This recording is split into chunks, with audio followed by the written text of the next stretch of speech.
À une soixantaine de kilomètres au nord d'Abidjan, au cœur des forêts d'EVA et de cacao, ce groupe d'amis termine une randonnée. Hé l'ami, comment ça va?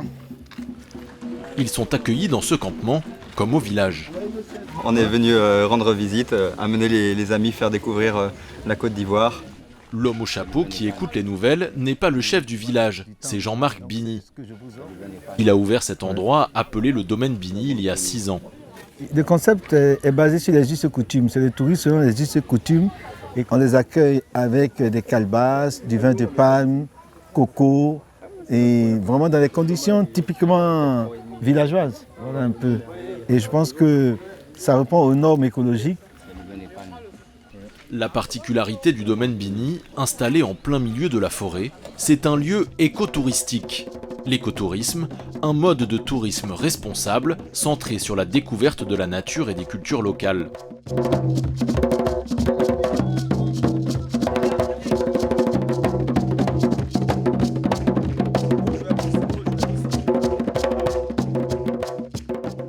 Une culture locale que les touristes vont découvrir ou redécouvrir tout au long de la journée.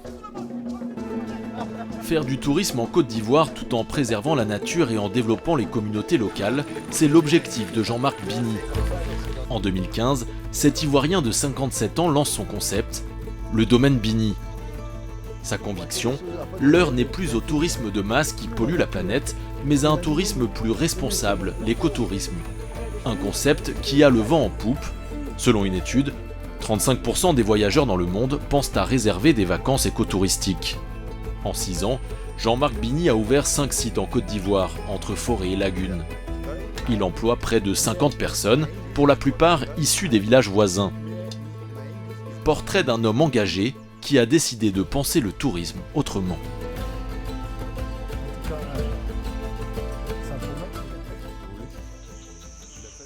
Retour au domaine Bini Forêt sur la route de Yamoussoukro. Après l'accueil et les danses traditionnelles, Jean-Marc emmène les touristes pour une balade à travers les plantations de son domaine. Une promenade de 2 heures à la découverte des principales cultures agricoles de la Côte d'Ivoire. Le cacao et sa célèbre cabosse, et l'EVA dont le pays est le 4e producteur mondial. À chaque étape, le guide leur donne quelques explications. La saignée se fait 2 fois la semaine. On saigne l'arbre en deux parties. C'est-à-dire que cette partie, on va appeler face A et cette partie face B. En cette année 2021, on va saigner la face A. 2022, encore la face A. Et en 2023, on reprend l'autre côté. On va faire 10 ans de saignée en alternant comme ça les 2 côtés. Après les 10 ans, plus l'âge du bois qui a 17 ans, on va commencer à faire la saignée qu'on appelle inversée. Chaque week-end, le site accueille entre 100 et 250 touristes.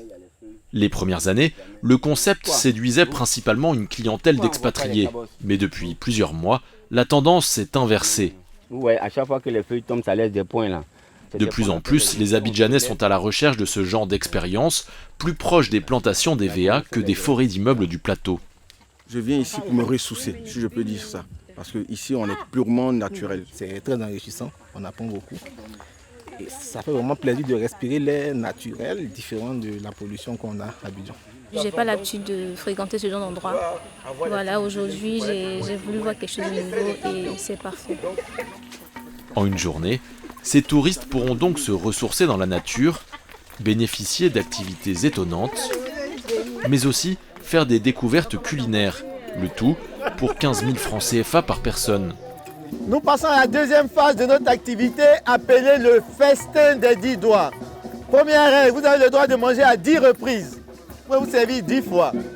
Deuxième règle, vous ne pouvez pas vous servir 10 fois en un.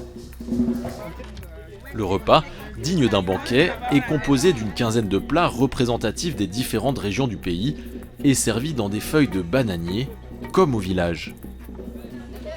Pour construire ce site, Jean-Marc Bini a investi 500 000 francs CFA sur fonds propres. Ici, on est loin d'un tourisme de luxe et de confort. Pas de piscine, mais un ruisseau pour se baigner. Pas de spa, mais des bains de boue naturels pour se relaxer. Pas de chambre d'hôtel, mais une cabane dans les bois pour dormir. Pour l'entrepreneur, il faut utiliser les ressources existantes, encore inexploitées. Toute la Côte d'Ivoire est propice à l'écotourisme au vu de de cette végétation qu'on a. Hein, vous avez la forêt, vous avez la savane arborée, la savane herbeuse, vous avez les montagnes, vous avez des rivières, vous avez des fleuves, vous avez la lagune, la mer. Si la fréquentation augmente année après année, Jean-Marc Bini ne gagne pas encore d'argent. Tous les bénéfices sont réinvestis dans le développement de nouveaux sites. Au moins. Depuis sa création en 2015, la petite entreprise écotouristique a bien grandi. De retour à Abidjan comme chaque lundi, bonjour à tous, bon retour parmi nous. Jean-Marc Bini réunit ses chefs d'équipe pour faire le point. On a un fichier complet au domaine Bini Forêt. On a failli être débordé. Ça fait qu'on doit changer notre système de réservation, reprendre plusieurs fois, être sûr que le client a bien réservé. S'il a annulé, lui faire comprendre qu'il ne peut plus revenir en arrière. 6 ans après avoir lancé son concept, l'éco-entrepreneur gère désormais près de 50 employés répartis sur 5 sites à Abidjan et dans le sud du pays. Bini Forêt, le premier site ouvert, mais aussi Bini Lagune, Bini Dahlia Fleur, Bini Agboville et Bini Azani. Sur ces différents sites, il accueille en moyenne 350 touristes par semaine. De 2019 à 2021, malgré la crise du Covid, entre 10 000 et 15 000 personnes se sont rendues dans l'un de ces sites. Les domaines Bini ont gagné en notoriété et Jean-Marc a la pression pour ne pas décevoir la clientèle. Un client satisfait, ce sont plusieurs clients de gagnés, son business fonctionnant essentiellement grâce au bouche à oreille. Il faut démontrer que nous sommes à la hauteur. Ça, c'est d'une part. Et puis de l'autre, c'est que nous sommes sur une vague de réputation qui fait que nous nous voyons petits, mais il y a des gens qui ont une idée vraiment, je ne dirais pas démesurée, du domaine Bini. Donc il faut qu'on fasse tout pour être à la hauteur. Donc nous savons que si un client est satisfait, il ramène 10 personnes. L'entrepreneur ne cible pas que les particuliers. Il accueille également des entreprises pour des team building ou des séminaires. Les entreprises représentent même désormais 40% de son chiffre d'affaires. Dès qu'on a 2 ou 3 entreprises qui s'affichent dans le mois, c'est comme une grosse manne pour nous. On peut commencer tout de suite à développer un nouveau site, voilà, ou avoir un nouvel équipement, des panneaux solaires, refaire toute une cabane. Voilà. Ça, c'est quand on a des entreprises qu'on peut faire ça. Grâce à ce modèle économique, il espère dupliquer son concept écotouristique un peu partout en Côte d'Ivoire. Salut Zoulou. Avant d'être un entrepreneur vert, Jean-Marc est surtout un écologiste convaincu. Bon, salut Pierrette. Ça va? Miss Planète, comment ça va? Avec tes cheveux, en forme? Chez lui, il applique cette philosophie au quotidien avec ses 2 filles et sa femme. Dans cet appartement, rien n'a été acheté neuf ou presque. Les lits sont faits avec des palettes de chantier, tout comme le meuble de télévision. Du salon à la terrasse, en passant par les toilettes, tout a été fabriqué par Daniela, son épouse originaire du Chili, à l'aide de matériaux récupérés. Rien ne se jette, tout se transforme. L'idée derrière tout ça, c'est de laisser le moins d'empreintes possible sur la planète. Donc en récupérant, en recyclant tous les matériaux, le pot de moutarde Dijon, ben moi j'en fais mon verre. Et c'est une satisfaction de savoir que tous les gestes que je pose ou que les enfants posent, c'est pour minimiser justement la pollution, l'accumulation de verre, de plastique sur la planète. Donc en redonnant vie, en récupérant, ben, on fait un pas vers le respect de la nature et de l'environnement. Cette fibre écolo s'est affirmée chez Jean-Marc Bini lors de ses 10 années passées au Canada. En 2015, l'ancien banquier décide de tout plaquer pour rentrer au pays et lancer le domaine Bini Forêt sur une ancienne plantation familiale. Avec un leitmotiv, préserver à la fois l'environnement et développer les communautés locales. Ce matin-là, il se rend au domaine Bini Lagune, au bord de la lagune Adjien, à quelques dizaines de minutes seulement du centre-ville d'Abidjan. Cuisinière, guide, piroguier, 10 jeunes du village voisin de Kofakwa travaillent au quotidien sur ce site. Des jeunes qui, sans l'entrepreneur, seraient peut-être encore au chômage aujourd'hui. Ça m'aide par rapport au champ. Parce que champ de manioc, par exemple, il faut attendre 1 an avant d'avoir de l'argent. Bon, ici, 1 mois, tu es payé, donc ça nous arrange. Le concept pour le village, ça nous arrange beaucoup. Parce qu'actuellement, si vous rentrez dans le village, la plupart des jeunes sont sur la ville pour se chercher du travail. Par contre, nous, on a eu la chance, le domaine Bini est venu, donc nous, ça nous permet de travailler au domaine Bini. L'entrepreneur ne se contente pas de recruter sa main-d'œuvre au village. Il fait également travailler les petits producteurs de Kofakwa, comme cette femme et sa famille, qui produisent du thé et du savon à base de moringa. Ça, c'est vraiment du moringa pur, là. Il n'y a pas trop de... C'est vraiment... Non, c'est moringa pur et puis un peu de l'huile de coco. L'huile de coco. Jean-Marc se fournit chez elle et emmène les touristes découvrir la méthode traditionnelle de fabrication du savon. Résultat, après 3 ans de collaboration, cette productrice a vu ses revenus augmenter. Et dans le village de Kofakwa, elle n'est pas la seule. L'écotourisme, moteur pour développer les communautés villageoises, Jean-Marc y croit.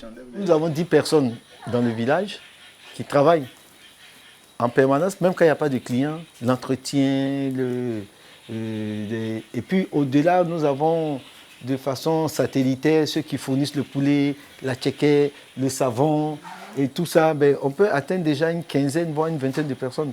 Ça va très vite. Ça, c'est juste pour le petit village Kofakwa. Dès que nous, on est quelque part, la production passe du simple au triple puisqu'on arrive avec du volume et de façon permanente.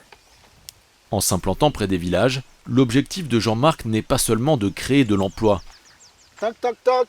C'est aussi de favoriser les circuits courts, comme avec ce producteur de Kutuku et de Banji, situé à quelques minutes de marche à peine de son site. Et la plupart des ingrédients et tout ce qu'on fait doit être dans un rayon de 7 km.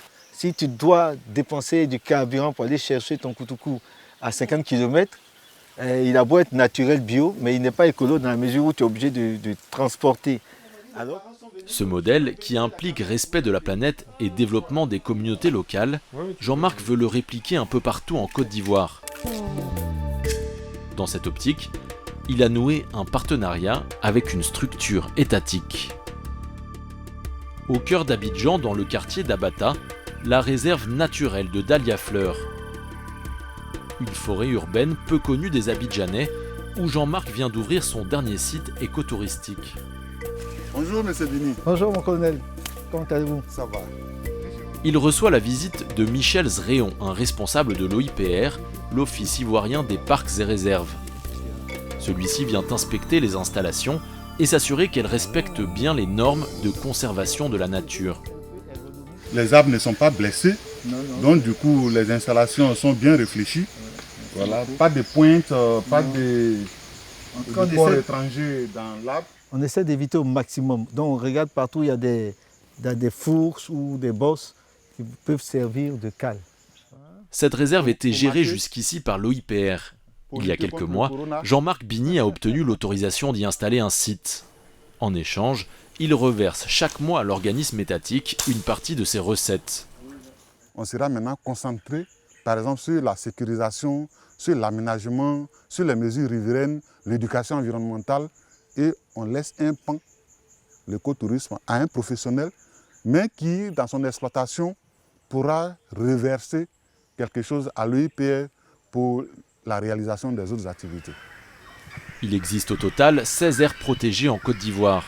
Des sites à fort potentiel, mais encore trop peu connus du grand public.